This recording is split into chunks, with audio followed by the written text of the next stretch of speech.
বন্যার পানিতে ভাসছে বাংলাদেশ আর হাসছে প্রতিবেশী দেশ ভারত।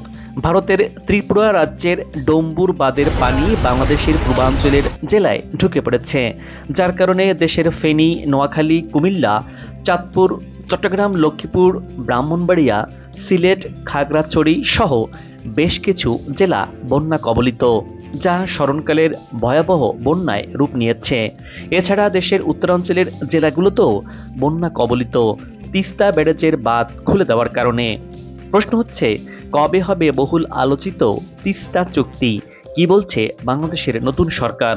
বাংলাদেশ ও ভারত সুসম্পর্ক থাকলেও তিস্তার ন্যায্য হিস্সা আদায় হয়নি আজও পর্যন্ত। দর্শক, আজ জানাবো তিস্তা চুক্তি এবং তিস্তা মহাপরিকল্পনায় কি কি থাকছে এর বিস্তারিত। চোখ রাখুন এই প্রতিবেদনে। বাংলাদেশ নদীমাতৃক এই দেশে ছোট বড় মিলিয়ে নদ নদীর সংখ্যা প্রায় ৭০০, যার দৈর্ঘ্য প্রায় ২৪,১৪০ কিলোমিটার। এই নদীগুলোর মধ্যে ৫৪টি বাংলাদেশ এবং ভারতের মধ্য দিয়ে প্রবাহিত হয়েছে। আন্তঃসীমান্ত এই নদীগুলোর একটি তিস্তা।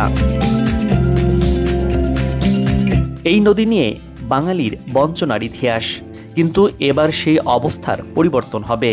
ভারতের গজলডোবা এবং অন্যান্য ব্যারেজ নির্মাণের ফলে বাংলাদেশ কতটা ক্ষতিগ্রস্ত হচ্ছে? তিস্তা নদী ঘিরে বাংলাদেশের মহাপরিকল্পনায় কি কি থাকছে, আর কেনই বা স্পর্শকাতর এই প্রকল্প? ২৪০ বছরের পুরানো নদী তিস্তা। তিস্তা নদীর উৎপত্তি ভারতের পার্বত্য অঙ্গরাজ্য সিকিমে। এটি ভারতের সিকিম এবং পশ্চিমবঙ্গ রাজ্য এবং বাংলাদেশের মধ্য দিয়ে প্রবাহিত একটি নদী। তিস্তা সিকিম এবং পশ্চিমবঙ্গের জলপাইগুড়ি বিভাগের প্রধানতম নদী। একে সিকিম এবং উত্তরবঙ্গের জীবনরেখাও বলা হয়। সিকিম ও পশ্চিমবঙ্গের উপর দিয়ে প্রবাহিত হওয়ার পর বাংলাদেশে প্রবেশ করে তিস্তা ব্রহ্মপুত্র নদের সঙ্গে মিলিত হয়েছে। এর সঙ্গে রয়েছে দেশের উত্তরের ২৫টি নদীর প্রবাহ। তিস্তার দৈর্ঘ্য ৩১৫ কিলোমিটার, যার মধ্যে ২০০ কিলোমিটার ভারতে এবং ১১৫ কিলোমিটার বাংলাদেশ অংশে পড়েছে। বাংলাদেশের উত্তরাঞ্চলের জেলাগুলোর জন্য তিস্তা খুবই গুরুত্বপূর্ণ একটি নদী। এই নদীর অববাহিকায় নীলফামারী, লালমনিরহাট, কুড়িগ্রাম জেলার রাজারহাট, উলিপুর, চিলমারী, রংপুরের গঙ্গাচড়া, কাউনিয়া ও পীরগাছা, গাইবান্ধার সুন্দরগঞ্জ উপজেলার উপর দিয়ে বয়ে গেছে তিস্তা। এসব জেলার কয়েক লাখ মানুষের জীবন জীবিকা এই নদীর উপর নির্ভরশীল, কিন্তু এই নদী যেন চির দুঃখের নামও। যুগের পর যুগ ধরে তিস্তা নদীর উপর বাংলাদেশের ন্যায্য অধিকার থেকে বঞ্চিত। বাংলাদেশের উজানে একের পর এক বাঁধ দিয়ে ভারত কর্তৃক তিস্তার পানি সরিয়ে নেওয়া আর বর্ষা মৌসুমে বাঁধ খুলে দিয়ে বাংলাদেশকে অকাল বন্যায় ভাসানো যেন রীতি হয়ে গেছে। তিস্তার উৎপত্তি স্থলের পর থেকে এই নদীর প্রবাহ বাধাগ্রস্ত করতে একের পর এক প্রকল্প নিয়েছে ভারত সরকার। বিশেষ করে পশ্চিমবঙ্গে এই নদীর পানি ধরে রাখতে গজলডোবা বাঁধ নির্মাণ করেছে। ১৯৯৮ সালে বাংলাদেশ সীমান্তের ৬০ কিলোমিটার উজানে ভারত সরকার এই বাঁধ নির্মাণ করে। মূলত এই গজলডোবা ব্যারেজের মাধ্যমে তিস্তা নদীর নিয়ন্ত্রণ ভারতের হাতে চলে যায়। এই বাঁধে ফটক রয়েছে ৫৪টি, যা বন্ধ করে তিস্তার মূল প্রবাহ থেকে পানি ভারতের পশ্চিমবঙ্গের বিভিন্ন খাতে পুনর্বাহিত করা হয়। শুধু এটি নয়, তিস্তার উজানে আরও নির্মীয়মান এবং পরিকল্পিত ১৫টি প্রবাহ বাধা দান এবং অপসারণমূলক কাঠামোগুলো সবই ভারতের কেন্দ্রীয় সরকারের প্রকল্প।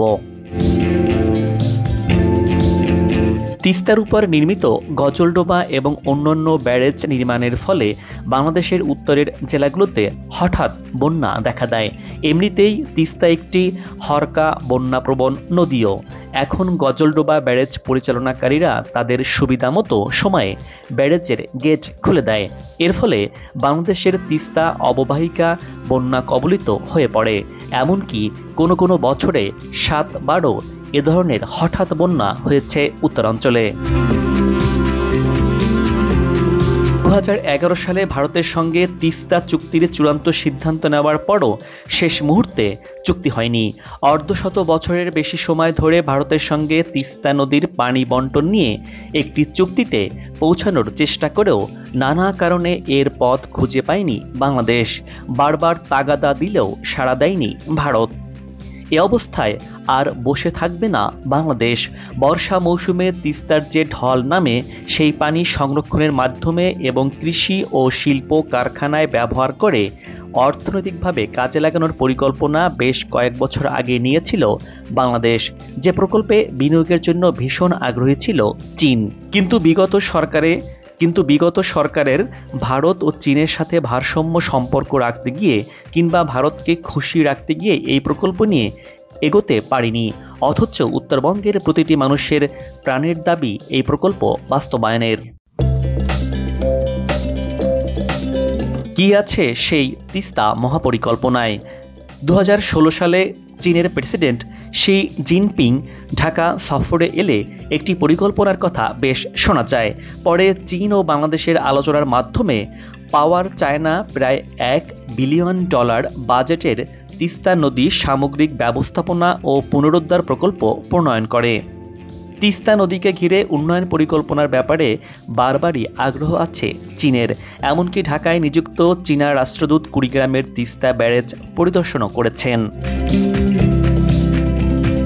এই প্রকল্পে দেখা যায় তিস্তা নদীর যে প্রশস্ততা রয়েছে তা কমানো, অর্থাৎ এই নদীর গড় প্রশস্ততা বর্তমানে প্রায় 3 কিলোমিটার।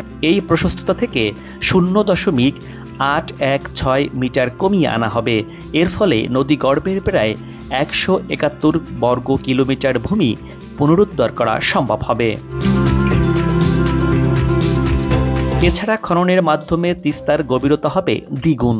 বর্তমানে এই নদীর গড় গভীরতা 5 মিটার, এটিকে 10 মিটার গভীর করে খনন করা হবে। এর ফলে তিস্তার নাব্যতা বৃদ্ধি পাবে।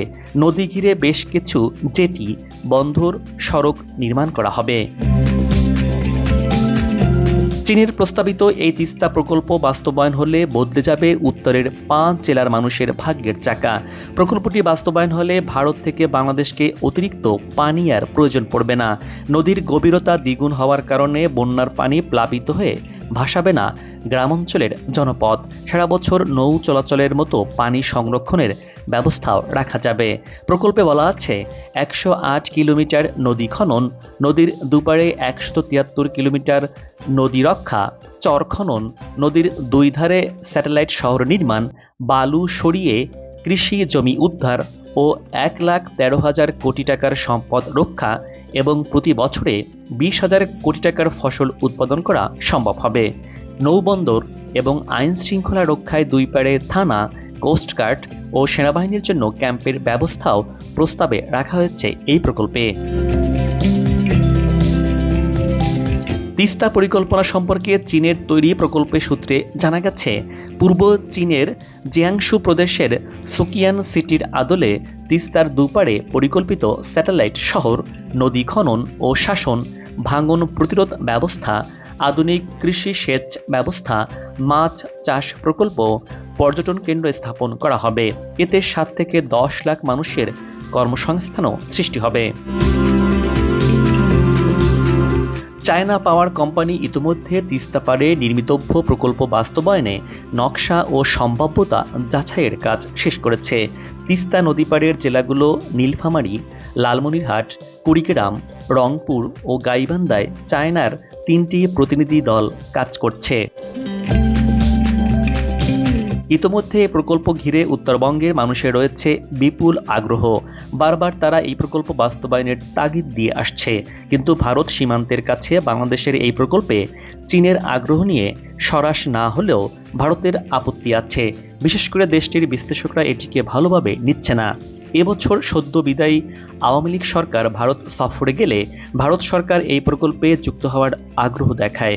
বাংলাদেশে কারিগরি টিম পাঠানোর কথাও জানায়। কিন্তু চীন যেখানে 2016 সাল থেকে এখন অবধি লেগে আছে এই প্রকল্প নিয়ে একের পর এক সম্ভাব্যতা যাচাই করছে, সেখানে ভারত কেবল এসে যুক্ত হওয়ার আগ্রহ দেখানো শুধু সময়ক্ষেপণ কিনা সে প্রশ্ন উঠেছে বাংলাদেশের নাগরিক সমাজে। ভারতের সঙ্গে তিস্তা চুক্তি এগিয়ে নেওয়ার বিষয়ে অন্তর্বর্তী সরকার কাজ করবে বলে জানিয়েছেন বাংলাদেশের নতুন অন্তর্বর্তী সরকারের পানি সম্পদ উপদেষ্টা সৈয়দা রিজওয়ানা হাসান। প্রয়োজনে আন্তর্জাতিক মঞ্চে দাবি তুলে ধরবে বাংলাদেশ। তিস্তা নিয়ে এবার ভারতকে কঠোর হুঁশিয়ারি করল বাংলাদেশ। তিস্তা চুক্তি এগিয়ে নেওয়ার বিষয়ে গণমাধ্যমে পানি সম্পদ উপদেষ্টা জানান, তিস্তা নিয়ে যতটুকু করতে হয় ততটুকুই করবে বাংলাদেশ। বাংলাদেশ তিস্তা নদীর ওপরে যে অধিকার, সেই অধিকারের কথা বলতে লিখিত দিতে একদম পিছপা হবে না। তিস্তাপারে মানুষের সঙ্গে এবার কথা বলা হবে।